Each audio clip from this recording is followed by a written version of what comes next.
Welcome to the Thought.Prophet YouTube channel. Here's a thought: we're diving into the surprising benefits of a good cry.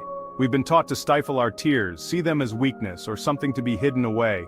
But what if I told you that crying is one of the most powerful ways to connect with ourselves and others? Stay tuned to learn how shedding a few tears can actually improve your well-being. We're going to unpack the science behind the tears, the relief that comes from vulnerability, and how letting ourselves cry can be the bravest thing we do. Because when we cry, we're not falling apart, we're actually falling together with ourselves and our experiences. Think about a time when you felt overwhelmed with emotion. Maybe it was grief, maybe frustration, maybe even joy so profound you didn't know what to do with it. We've all been there.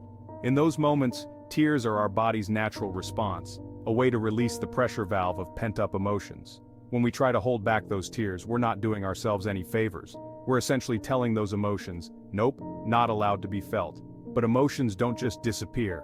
They get pushed down, bottled up, and that can manifest in unhealthy ways. Anxiety, anger, even physical ailments. Crying is the antidote to that bottling up. It's a release valve, allowing us to process those feelings, acknowledge their presence, and ultimately, move through them. It's not about getting stuck in the emotion, it's about allowing it to flow through us.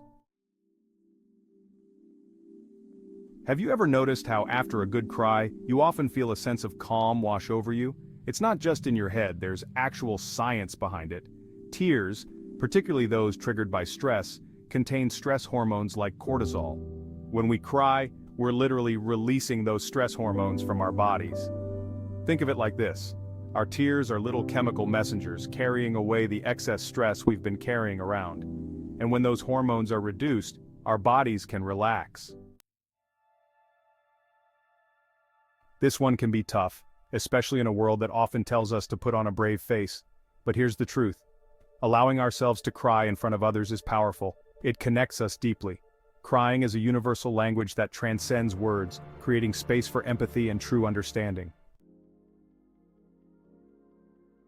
Let's talk about endorphins, those feel-good chemicals our brains release when we engage in activities like exercise or, you guessed it, crying. While it may seem counterintuitive, those tears that come with sadness or pain also trigger the release of endorphins. These endorphins act like natural pain relievers, both physically and emotionally. They help to dull the sharp edges of emotional pain and can even lead to a sense of calm and well-being after the initial wave of tears has passed. This isn't about forcing ourselves to cry to feel good. It's about recognizing that even in the midst of sadness, our bodies are working to bring us back to a place of balance. It's a reminder that even in the darkest of times, there's always a glimmer of hope, a light at the end of the tunnel.